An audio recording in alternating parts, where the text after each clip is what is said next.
अब्बू जान, मुझे माफ कर दीजिए, वरना ये कब्र की आग मुझे जला डालेगी। रात का आखिरी पहर था।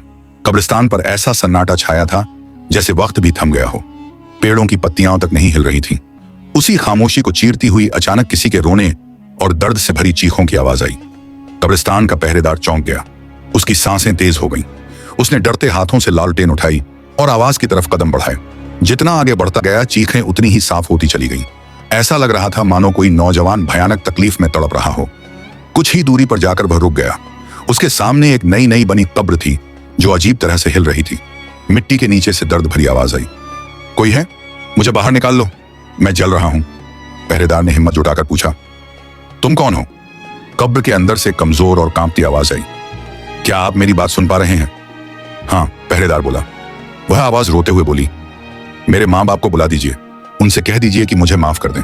जब तक वे मुझे माफ नहीं करेंगे ये अजाब खत्म नहीं होगा। डर के मारे पहरेदार गांव की तरफ भागा।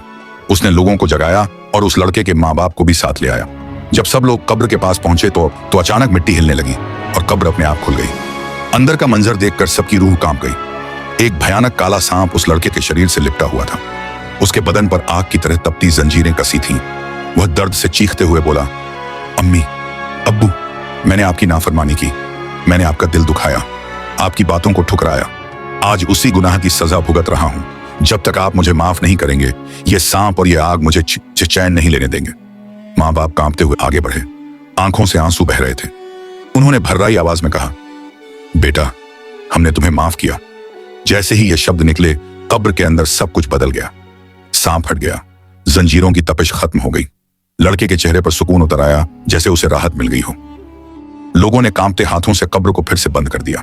उस रात कोई कुछ नहीं बोला, लेकिन गांव वालों ने एक बात हमेशा के लिए समझ ली, जो माँ बाप का दिल दुखाता है उसकी सजा सिर्फ दुनिया में नहीं बल्कि मौत के बाद भी बहुत भारी होती है।